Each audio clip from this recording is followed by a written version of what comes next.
얼마 전 한국의 K2 전차의 파워팩 개발과 수출 동향에 대해서 전해드렸는데요. 그런데 오늘 전해드릴 소식은 대한민국에게는 정말 즐거운 소식입니다. 현재 대한민국의 명품 전차 K2가 중동 지역으로 수출 판로를 개척해 지금까지 없었던 역대급 생산량을 달성할 것이라는 예측이 나와 옆나라 중국이 경악하고 있습니다. 만약 이대로 수출이 성사된다면 한국이 국방력 강화를 위해 국내 생산량을 크게 늘릴 수 있기 때문인데요. 최근 중국은 3세대 전차를 대량 양산해 세계 3위 수준의 3세대 전차 보유 강국이던 대한민국을 꺾고 세계 3위로 올라오면서 한국의 전차 전력을 무시하고 있었습니다. 중국은 3세대 전차 전력을 키우는 데 반해 한국은 아직도 고철 M48을 끌고 다닌다며 한국의 전력을 깔보고 있는데요. 특히 자신들의 99식 전차라면 우리 군의 K1 계열 전차들은 전부 이길 수 있다고 호언 장담 중입니다. 불행히도 이는 어느 정도 사실입니다. 99식의 화력과 장갑은 1980년대 개발된 K1 전차보다 우수하며 K1A1 전차와 호각을 다툽니다. 하지만 우리 군의 최신의 전차인 K2에는 감히 덤빌 수 없습니다. 그래서 K2 전차의 숫자가 99식에 비해 크게 적다는 것을 위헌 삼으며 3세대 전차의 총량으로 전력 비교를 하는 경우가 많습니다. 하지만 이제는 중국이 이런 정신승리도 하지 못하게 될 것 같습니다. 이번 중동 수출이 성사되면 K2 전차의 해외 수출 물량만 하더라도 지난 3차례 국내 생산분의 총합인 260대를 가뿐히 뛰어넘는데요. 실제로 지난 22일 이집트에서 한국방위사업청과 이집트 방위사업부가 회동해서 K2 표전체 수출 협의를 끝냈습니다. 이번에 변속기 개발이 완료됨에 따라 파워팩 문제로 수출이 지연됐던 문제도 순조롭게 해결될 예정입니다. 이에 더해 터키에 판매할 파워팩 물량까지 더한다면 아주 보수적으로 잡아도 300대 이상의 수출이 가능해집니다. 전문가들은 규모의 경제를 활용해 추가 양산을 할 경우 K2 흑표전체의 보유 수량을 500대 혹은 그 이상으로 단숨에 늘릴 수 있다고 분석 중인데요. 하지만 이 정도로는 부족하다는 이들이 많습니다. 날이 갈수록 강화되고 있는 중국에 대적하기 위해서는 M48뿐 아니라 초기형 K1 전차까지 후방으로 돌리고 K2 전차의 도입 수량을 더욱 확대해야 한다는 의견이 상당한데요. 그렇다면 중국의 기갑부대를 상대하기 위해서 대체 K2 전차가 얼마나 필요할까요? 이를 위해서는 중국군의 상세한 전력을 분석한 뒤 우리 전차 전력과 비교해봐야 합니다. 그래서 준비했습니다. 오늘은 중동의 대박 수출로 시작된 K2 전차 4차 양산 논란에 대해 알아보겠습니다.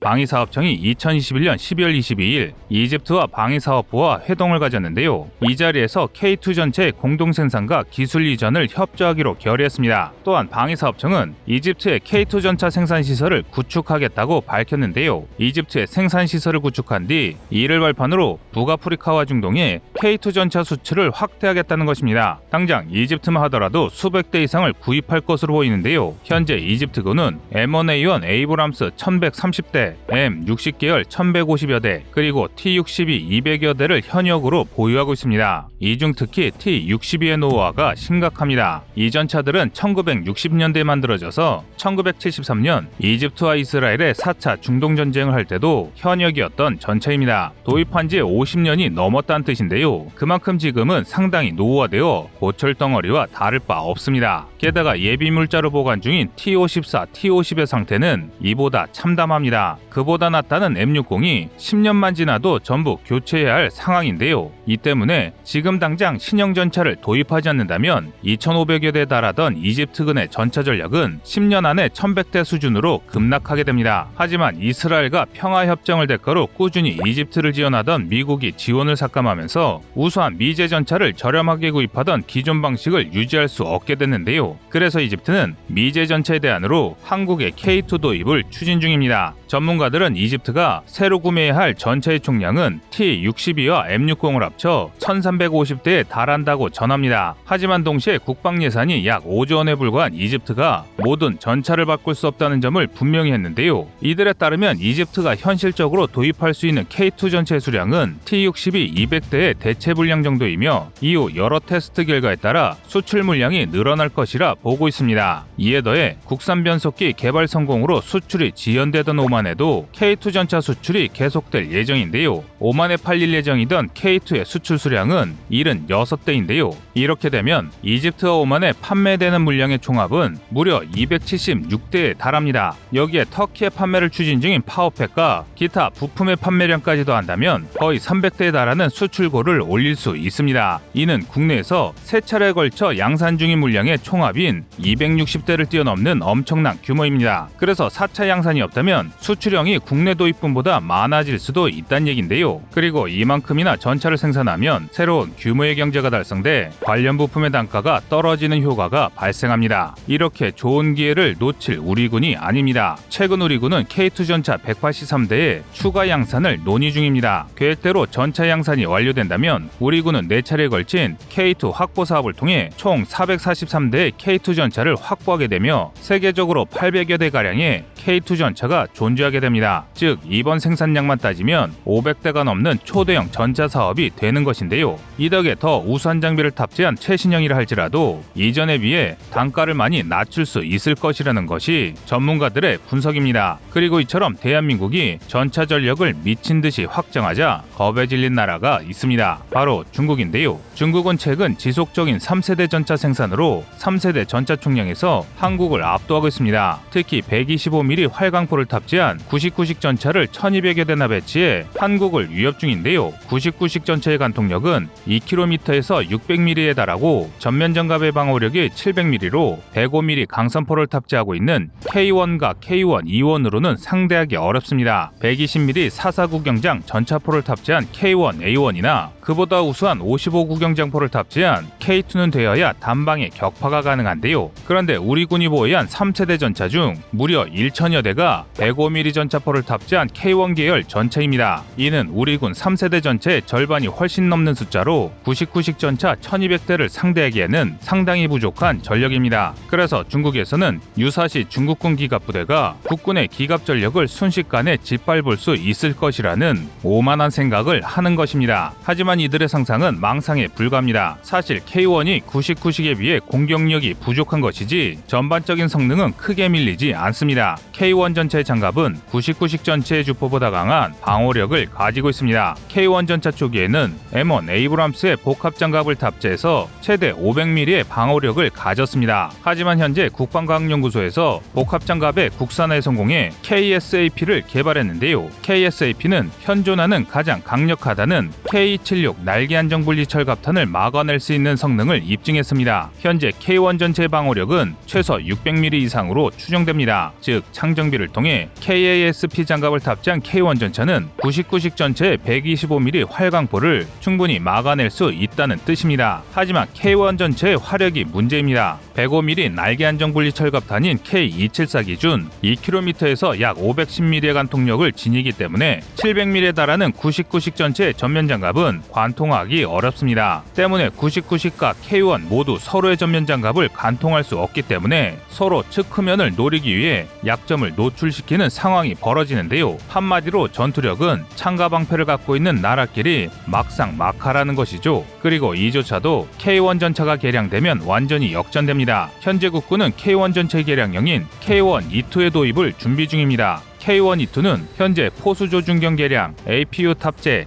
양압식 MBC 장치, 에어컨 등을 탑재해 주요한 전투 능력과 전투 지속 능력이 크게 개선되는데요. 뿐만 아니라 개량형인 K1 A1부터는 원샷 원킬도 가능합니다. 바로 억건을 통해 120mm 449 경장 전차포로 K76 날개 안정 분리 철갑탄을 발사하면 2km에서 약 650mm의 관통력을 낼 수 있어 99식 전차를 제압할 수 있고, 여차하면 K2 전용으로 개발된 K79 날탄을 사용하면 2km 거리에서도 관통력이 약 800mm를 가뿐히 넘기 때문에 99식을 한 방에 격파할 수 있습니다. 즉 단방에 99식 전체의 전면 장갑을 관통할 수 있을 뿐 아니라 99식의 개량형인 99식 A형을 일격에 격파할 수 있는 수준인데요. 따라서 99식은 K2 전차와 2km 이내에서 마주하면 무조건 한 방에 격파되는 반면 99식 전차는 거의 1km까지 접근해야 K2를 격파할 수 있습니다. 한마디로 K2 전차 앞에서는 중국의 개량된 전차도 상대가 안 된다는 것이죠. 그래서 99식이 K2 전차를 격파하기 위해서는 쪽수로 밀어붙이거나 측면으로 우회하는 방법뿐인데요. 그런데 두 전차 간 기동성의 성능차가 엄청납니다. 99식 전차도 1500마력 엔진을 탑재했지만 정지 상태에서 시속 32km를 도달하기 위해서 14초의 시간이 걸리는 데 반해 성능 부족으로 논란이 일었던 국산 파워팩은 가속 시간이 8.7초에 불과합니다. 사실상 중국의 99식 전차는 K2 전차 앞에서는 움직이는 거 아니나 마찬가지입니다. 그래서 우리 군이 180대의 K2 전차를 추가 양산한다고 보도하자 중국이 크게 두려워하는 것입니다. 하지만 한국에게는 치명적인 약점이 있습니다. 바로 전차 대수의 부족입니다. 사실 개별 전차 성능에서는 한국이 중국을 압도할지 몰라도 지속적으로 수적인 격차가 벌어지고 있어 전시에 심각한 인명피해를 볼 수 있다는 우려가 일각에서 제기됐습니다. 이들은 압도적인 우위를 확보하기 위해서는 국내 K2 전차 보유량을 6에서 700대 정도까지 올려서 K1A1 전차와 K2 전차의 총 합수량을 99식 이상으로 만들자는 주장을 펼치고 있는데요. 동소에서라면 우리가 적을 압도함으로 큰 피해 없이 적을 제압할 수 있다는 것입니다. 이는 꽤 합리적인 주장입니다. 현재 국군의 3세대 전차 보유량은 지난 20여 년간 거의 다포 상태에 머물고 있습니다. 반면 중국의 전차 수를 늘리는 것은 단연코 한국 때문만이 아닙니다. 중국과 3200km의 넓은 국경을 맞닿은 인도의 영향도 있는데요. 현재 인도는 1700대에 3.5 4세대급 전차를 도입할 계획을 추진하고 있습니다. 이 때문에 중국이 기를 쓰고 3세대 이상 전체의 개발에 열을 올리고 있는 것입니다. 그래서 한반도가 전쟁터가 되지 않기 위해서라도 적성국보다 우월한 성능의 전차를 다수 확보해야 합니다. 그래서 많은 군 전문가들은 이런 비참한 상황을 막기 위해서라도 K2 전체의 양산을 늘릴 필요가 있다고 주장하고 있습니다. 또 그들은 현재보다 더 많은 양의 K2를 생산해야 하는 것이 한반도 평화 유지를 위한 방법이라고 전하고 있습니다.